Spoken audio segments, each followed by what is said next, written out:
Hi everyone, welcome back to my channel if you're an existing subscriber, and a very warm welcome if you're new here. My name's Laura and this is my channel, So Very Laura. So I'd just like to start off by saying thank you for all the love on my last video and welcome to all my lovely new subscribers, and thank you so much for the very kind comments about my mum. So today I'm back with a couple of new makes, but they do have something in common. So I've extended the vlog to talk about an older make that I've done that also has that thing in common. So what do they all have in common? They are all mashups or slight hacks of existing patterns. So I thought that that would be a good theme, particularly if you're new to mashing up patterns. I've not done it that much, but I thought it might be an interesting introduction for you. So without further ado, let's get into it.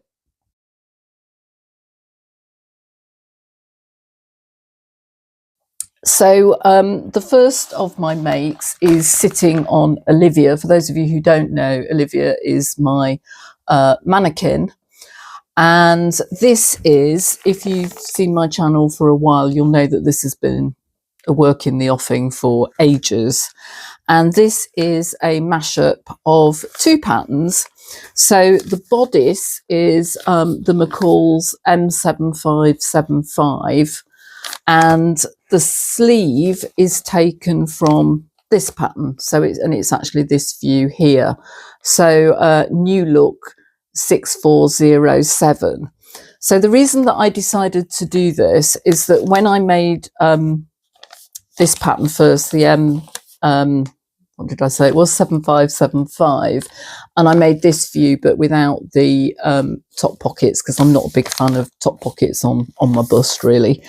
I really liked it and I really liked the fit. Now this is going back to lockdown really, pretty much made it in COVID. And this pattern is actually a Pyjamas tissue fitting pattern. So what you do is you kind of put the pattern together as tissue and then you make any adjustments that you might need to before you go ahead and make the real thing. And the idea is it saves you doing a toile. So the first time I made it in a size 12 on the bust and I graded out to a 16 by the hip. And the adjustments I made were that I did a sloping shoulder adjustment because I have got shoulders like ski slopes really. And I also lowered the bust darts on it because they were a bit too high for me. And I really liked it as a shirt. And then I went on, I'll pop a picture in as well of what it looked like. And that was my first ever shirt. Really liked it, was really happy with it. But then I saw Michelle, who is Sewing Bunny, and she did a sew along for this pattern, the new look pattern. And she made this view with the inverted cuffs and I really liked it. So I made that one and I made it in a licorice all sorts. I think it's a quilting cotton. So I'll pop a pic up here. And I love the sleeves on it, absolutely love the sleeves on it, but I really didn't like the bodice so much on me. I didn't like the neckline on it. So I thought, okay, well, why not try and do a mashup of the two patterns? So make the bodice from this one and put the sleeve, this sleeve onto that bodice. So that's what I did.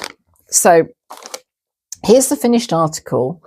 And I assure you, I was wearing this earlier today, but it is just too flipping cold. I've got a ready-to-wear top on under this, and I put it on over the top of that, and I was still too cold. But I will put some photos up here of me wearing it so you can see that it does actually fit and how it looks. So here, as I say, is the finished article on Olivia. So hopefully the light's good enough that you can see that bit. So you can see that I've got the split cuffs. This is the bit I really like. Might not show up very well. Let me pop my hand behind it. So hopefully you can see there. And it's made in this lovely cotton fabric, which I think came from Felicity Fabrics. And it is indeed the bodice from the McCalls pattern and then, as I say, the sleeves from the New Look pattern.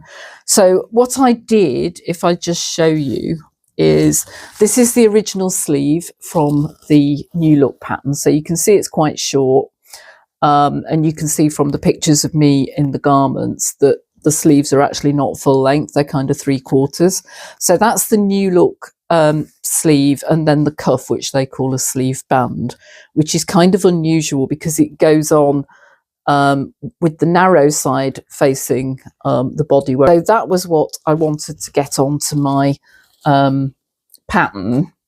But of course, the sleeve, the arm side is the one from the bodice pattern. And if I just show you the sleeves from the McCalls pattern, it's actually in 2 bits. So here is, let me just make sure I've got the right bit. What's this? Let me just check. Got it upside down, which didn't help. So yeah, so this is, that's the back.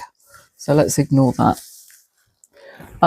This is one of the sleeve pieces from the McCalls pattern.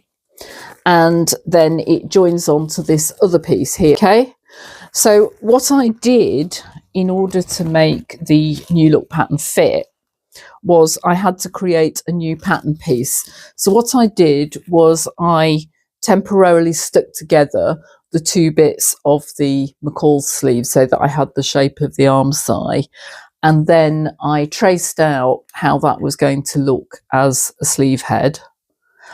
So that bit is the bit from the McCalls pattern, and then I put it onto, at the bottom, the pattern from the New Look pattern. But you can see that this one is an awful lot shorter if I hold them up. So you can see I had to make the McCalls pattern shorter. I mean, it's shorter, you can see there, but by the time you've got the seam allowances and the cuff, it was fine. But I had to work out how much shorter I needed to make it in order to become the New Look pattern. But I am really, really, really pleased with how it came out.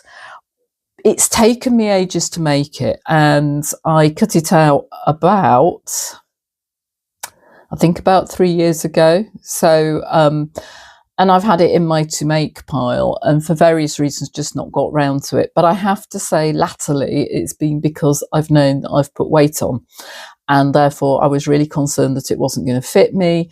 And I know for a fact that the original McCalls M7575 that I've made is a bit snug. I can get it on, but it's definitely a bit snug and a bit gapey. So I was putting this one off because I thought there's no point in making it because it's not going to fit me. And then I had an epiphany moment, and it's kind of really obvious in a sense. I thought, right, well, okay, what I'll do is I'll just sew it with narrower seam allowances. So that's what I did. I made normal seam allowances around the arms, and then just down the sides, I simply sewed it with a seam allowance of, I think in the end I did about 1/4 of an inch, something like that. So instead of it being 5/8 of an inch, I did 1/4 of an inch, and it is fine. It's not the loosest shirt in the world, as you can tell from the pictures, but it's perfectly fine. I can get it on. I can get it on without having to wear it over something open. Which really, with my original McCalls one, I have to wear it as a kind of overshirt at the minute because it is just too tight to wear normally. But it is absolutely fine. I can get it on. I am, I think, starting to lose a bit of weight because I've got a ready-to-wear shirt that when I bought it, I bought in a size 12, I think, and I really should have bought a 14. And I was having to wear it just kind of open, like a kind of shacket over jacket, and now I can get it done up and it doesn't gape. So I think I am starting to lose a bit of weight, so I think this will get more comfortable on me. That said, if I was going to make it again, I would probably do the top in a size 14, and maybe grade the hips out a little bit more. Technically the pattern I've got only goes up to a size 16, but I think I could widen it out if I needed to. So yeah, and the other thing I would do is I would lower the bust starts again, because as these sit, they now sit slightly higher than my apex, and even if I lose weight, I don't think I'm going to be able to reverse gravity anytime soon. I think that might take a bit longer. So yeah, so that is my make. I will take it off Olivia, so I'll pause the video while I do it, and then I'll just show you a little bit more close up. So here we go. So I've taken it off Olivia, and you can see that this is one of the reasons I really like the construction of this. It's got double yoke on it, and I did that using the burrito method. And if you've watched me before, you'll know that when I make a shirt, I generally use the Stitch Sisters online tutorial, which you can buy, but then you have it for life, and I'll link it down below to help me. And that's been particularly useful with Big Four shirt patterns, because as you'll imagine, they're not the easiest instructions to follow in the world. So I generally just follow order of construction on that. And hopefully if I hold this up, you can see clearly that's how the sleeve goes. And I just really like this. I just really like it because it's a bit different. Yeah, so that's the split. And I love the fabric, and that's what I wanted. I wanted something with these kind of distinct sprigs on it rather than just like an overall floral pattern. I haven't got a label in this as yet because I was so scared it wouldn't fit, and I didn't want to put a label in if it didn't, so I just left it.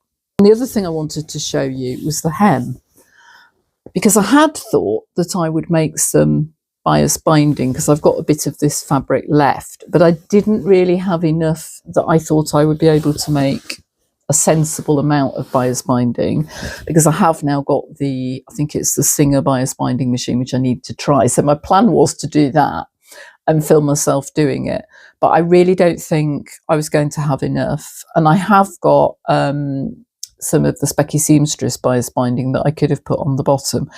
But really, if I'm truly honest, I think if I do make this shirt pattern again, I would probably lengthen it a little bit. And therefore, what I did, I first of all overlocked it, so you can see with my multicoloured overlocking threads. And I had been intended then maybe just to turn it up. It suggests doing a narrow hem, so I thought, well, I could use my rolled hem foot and do the hem like that. And then when I'd done it like that and managed to do it pretty neatly, I actually thought, you know what, I'm going to leave it like that, because it's actually really pretty and it picks out the colours that are in the shirt. So I thought, all right, I'm just going to leave it. If it starts to frail, starts to look a bit raggy, I can always hem it. But really, the whole thing's just a huge bonus, because I actually really didn't think it was going to fit in the first place. Had it not done, there are, if I can find them, there's darts. You can see, you probably can't see very well actually, but there's the side dart for the bust, just coming up there, and then there is a front dart for the bust, and then there are also back darts in it. So if it really, there's one of the back darts, you can maybe just see, where is it? There, just coming down there. You probably can't see because it's so dark, but there's darts in the back as well. And therefore, if I'd really needed to, I could have let out some of the darts to get it to fit, but I'm really glad I didn't have to, because I was really bothered that it would show where I'd taken the darts out, etc., etc. So really happy with it. Would definitely like to make more shirts with that mashup, with the shirt sleeves. What I'd be quite tempted to do, I've got other shirt patterns that I want to try. I've got two from Liesl & Co. One has got princess seams and one has got conventional bust darts. So I'll pop pictures of them in up here. I can't remember what they're called now. And I'd really like to try to do those. So I'll probably make those and then maybe look to see if I can do the same again and hack the New Look sleeve so that it'll go into those. The nice thing about Liesl & Co is that it has cup sizes for the bodice, which I think would work quite well for me. So I think I might have moved out of being a B cup and therefore it would be useful to see if using one with specific cup sizes helps. So watch this space and I will report back. But that's the first of my makes. So that, if you like, is mashup/hack number 1. And it's probably the most difficult of the ones I'm going to mention. So I'm just going to pick up what I need for my next garments that I want to talk about, and then I'll be back.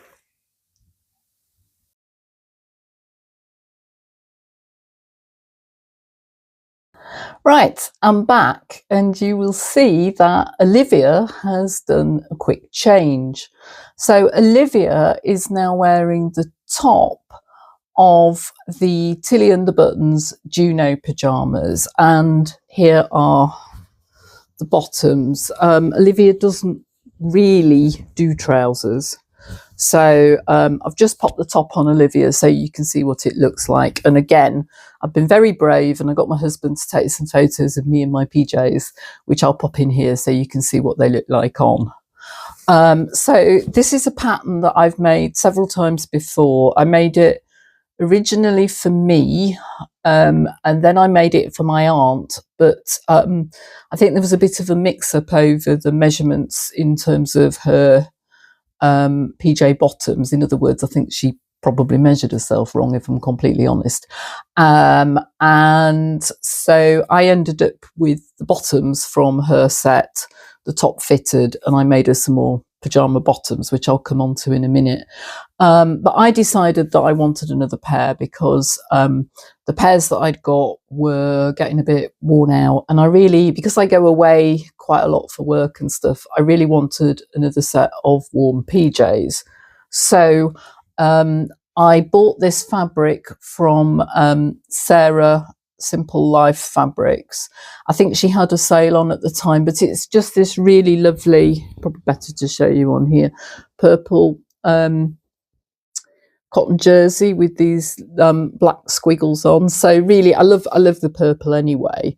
And I just thought this was really good, really practical, kind of quite wintry for a nice cozy pair of pajamas. So what I did, when my aunt didn't fit her PJ bottoms, she sent them back to me, and actually, although they were a bit big, they're probably rather less big on me now. So I made pretty much, I think it might have been the size 6 or the size 7, so I made the same for me this time around, because obviously in bed, you know, you just want to be comfortable, so that was fine. So these are pretty much, well, they are as they appear in the pattern. So they've got ribbing around the legs, elasticated waistband, which I put in with my overlocker, and then I cover stitched all the way around, which worked more or less. There's little places where I've had to kind of, in the end, I ended up getting some Mariflex and re-sewing the third of the cover stitch needles just to be sure it was secure.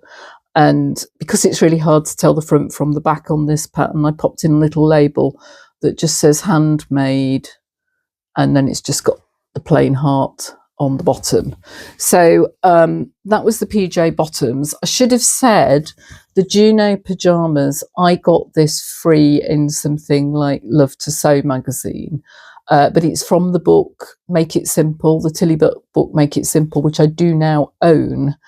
And the top is actually also the Tabitha tees, so it's got the it's got cut lines to make it into a short sleeve t-shirt as well, so it's kind of multifunctional, the top.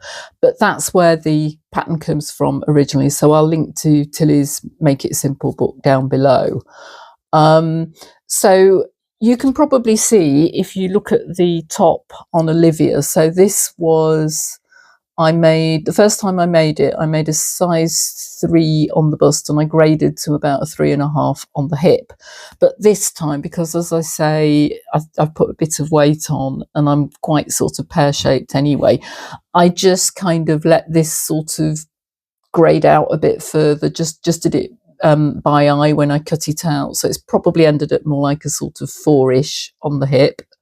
Now, if you look at the pattern, I mean, this isn't really a hack so much as a tweak, but if you look at the pattern, you can see, that's the lovely Sam from Purple Sewing Cloud there, that the pyjama top is just hemmed, and that's what I've done in the past with this. But I've found that, you know, with kind of A, possibly, if I'm honest, putting on a bit of weight, and B, just kind of moving around in bed, sometimes the stitches have popped and I don't actually find it as comfortable. It rides up, whereas I've got some ready to wear jersey pyjamas which have got a band of ribbing on the bottom, and I decided that that's what I would like to do with this pair. So I've just popped on a band of ribbing, and what I actually did, obviously you don't need to do this, you could just kind of work out how long you think your ribbing band needs to be so that it stretches, because obviously in order for it to have pull the garment in, you don't want it to be exactly the length of your the hem of your garment. What I actually did, because I've got this Tilly pattern, and this is graded out to a size 4 by the time I get to the hip.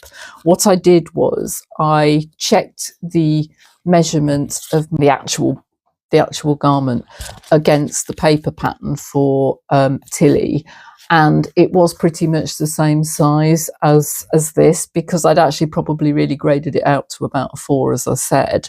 And so what I then did was I tested to see, this is the hemband for the billy dress, and I just popped it against the garment to see how it would fit. And you can see, or maybe you can't see, I don't know, it is roughly 50%. So I just went with that and I cut this out to get the width. So I effectively did do a kind of mashup by taking the hemband from one, but you absolutely don't need to.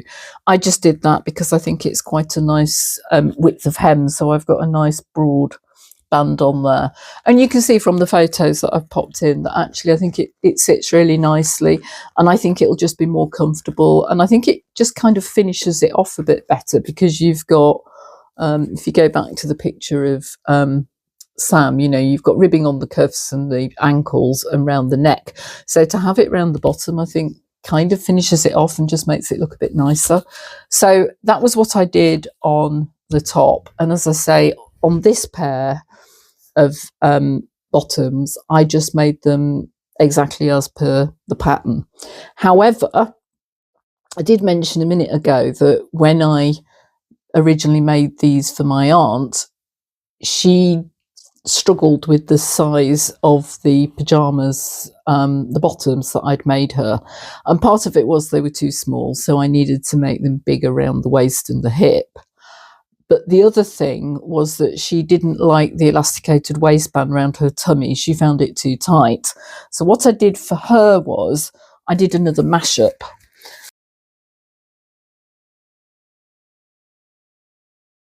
So Tilly's first book, she has a pair of woven pyjamas called the Margot.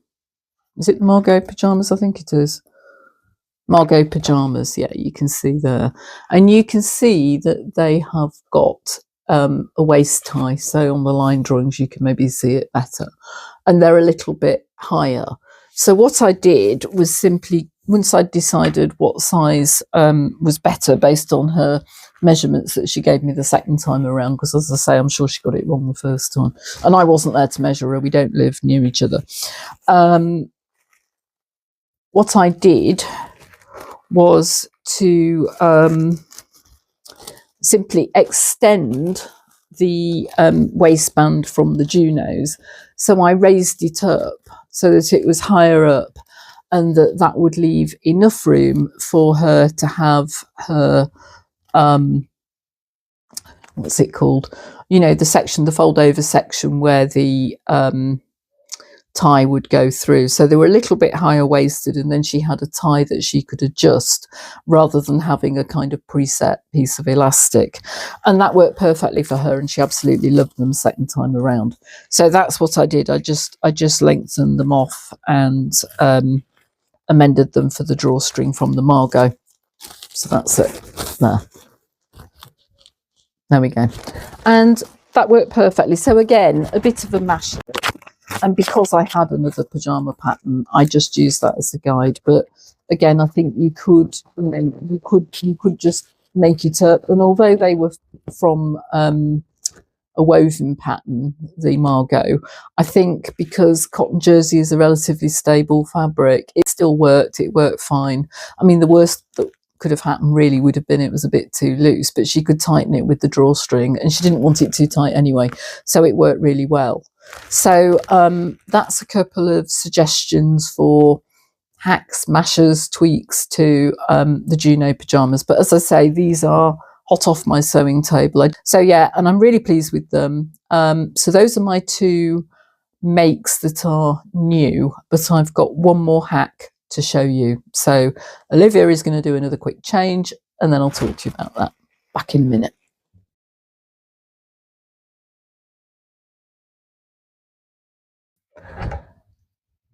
Okay, I'm back, and you can see that Olivia has done another quick change. But just before I go on and talk about what she's wearing and what I'm wearing, actually, I just thought I would show you quickly. I popped another label in the pyjama top, which you couldn't see when it was on Olivia. And this one says, happiness is handmade and size just right. I think these are either Cozy Club or Little Rosy Cheeks, I'm not sure. This was a gift from the lovely Emma, who runs the Scotland Social at the Christmas social. So in fact, that she gave us the gifts, and that went in before the end of the sewing session, because with it being purple, I thought it went really well with the top. So I just wanted to show you that. And Emma, if you're watching, thank you. That was a really, really lovely Christmas social. So yes, so that's that. So let's come on to the final garment I want to show you, which isn't new, but I don't think you've ever had the opportunity to see anything more than a photo of it on my channel before. So if we start with what I'm actually wearing, so this is a Cocoa top, sorry, not a Cocoa, a Nora by Tilly and the Buttons. So it's this one that you can see, and this is one of her patterns that you just buy as a separate pattern. It's not in a book or anything, and you might be able to see on the picture it's got a high-low hem, so you can just see there. I'm not a fan of high-low hems except on the back of shirts, so when I made this I did just lengthen the front so it's the same all the way round. So I've made this in a whole set of remnant fleeces, but if you've followed me for a while, you will know that this is my, I think, still most made pattern, and I have made, I think it's 3 of these for myself. I think it's 3. So I've made one with the unicorns on, one in this snow leopard, and one in the rainbow fabric. And mine are all made out of fleece, and they are all, I think, a size 3, certainly around the neck. So you do have to be a bit careful with the neckline, because obviously you've got to make sure it's got enough give to get it on. This one is a real mashup, because you can see it's just made out of remnants. It's not one I would wear to work, but it is so toasty warm around the house. And if I spin round, you might be able to see on the back it's actually quadrants, because I was really running out of fabric by then. So yeah, but yes, toasty warm, love it, drop shoulders, etc. My mum really, really, really liked this pattern on me, and she would have really liked to have one, but she doesn't like things that go up high around her neck, rather, I should say. So what I did was I hacked the pattern for her, and this is actually one of 2 that I made for her. So again, this is made in a lovely, snuggly, soft fleece, and all I did was I split the front bit where you cut it on the fold, and so instead of doing that, I added a 5/8 seam allowance on to the pattern, and then cut it out twice, and that gave me the space to insert the zip. And then the collar, I simply also added more seam allowance on to allow for it to be sewn up And then instead of sewing it right round and joining it up, I just sewed it as a single strip. And I've just spotted that that is coming out and needs re-overlocking. But yeah, this is enormous because my mum, I'm much taller than my mum was. My mum was 5'2" if she stood on tippy toe, and I'm about 5'5.5". But in terms of actual upper body, we weren't so far out, so we could pretty much fit into each other's clothes. Now this is, as I say, this is a size 3. This is a size 5 because what my mum wanted was to be able to put this on over a sweater and go for a walk in it in kind of spring or autumn. So I made it massively oversized, and this one also has pockets in it. And I think what I used for that was, because Nora doesn't have pockets in, was the pocket from the Tilly Clements skirt, which is in the first one, Love to Sew book. And I just put pockets in a lighter jersey remnant that I'd got. In hindsight, I should have probably made it, just had the courage to make it in the fleece, and I certainly should probably have made it a bit deeper and sewn them into the hem, because as you can see, if you put anything in it, it kind of dangles down a bit. So she didn't find the pockets massively useful, but they were fine for sticking her keys in. She used to have a friend who she used to go for walks with around the village, so she would wear that and just pop her keys and a mobile phone in, and she was absolutely fine. But she loved this, and I made her another one on exactly the same principle, but in a size 4, which she used to wear around the house. So yeah, again, same pattern as I've got on, but just a really simple hack so that she didn't have to have the higher neck that she didn't like, but she still got the warmth and she still got the basic overall look of the garment. And yeah, so I just thought that they were some fairly simple beginner hacks, mashups, whatever you want to call them, just to show you that if you like a feature of one pattern and you want to change it a bit, it isn't really that hard to do it. I mean, frankly, if I can do it, anybody can do it. So I hope you enjoyed that. If you did, please do like this video, and if you'd like to leave me a comment about any mashups and things that you've done, then please do. I will be back very soon with another video of what I'm making next, because obviously, because I've made the shirt, because I've made the PJs, I have some empty project bags. What I will say is that we booked a holiday. Hurrah! So we're going off somewhere warm some point in the next couple of months. So that means that I'm going to need to do some more summer sewing. So one of the things that I am really trying to get done, if I just reach behind me, just to grab a part of it, is the Tilda shirt dress, which I have been trying to do for ages, and it was in my procrastination video, which I'll link to. And I said, oh, I'm not going to bother doing that for a while because I'm not going to have the weather to do it. But actually, we're going on a cruise, and this is one of the front pieces. This will be great for taking on a cruise for warmer weather. I am in the middle of unpicking the top stitching down the button placket because I made a complete mess of it. And I know full well that nobody else would ever see it and would ever notice. But I also know that if I leave it like this, I won't wear it. That would be a shame. And the other thing I'm going to do before I carry on sewing it is I'm going to starch it, because I was really scared of ruining it because it's Lady McElroy fabric, and I was bothered that using starch might ruin it. But to be honest, I'm having so much trouble sewing it because it's so shifty. And I know that's one of the reasons that I've procrastinated. So this is on my sewing table to try and get done. I've been washing a lot of fabrics so that I can also do some cutting out. I'm going to Sam Sequin Girlie's social next week, so I need to cut some stuff out for that. And I am going on a sewing retreat at the end of this month, early March, which I'm sure you will hear about from other people as well. So yeah, so lots of new makes on the horizon, hopefully. some holiday sewing, but also there are things that I want to get made up to wear here before the winter is out. So lovely to be back with you again, and I will see you again in the next video. Bye for now.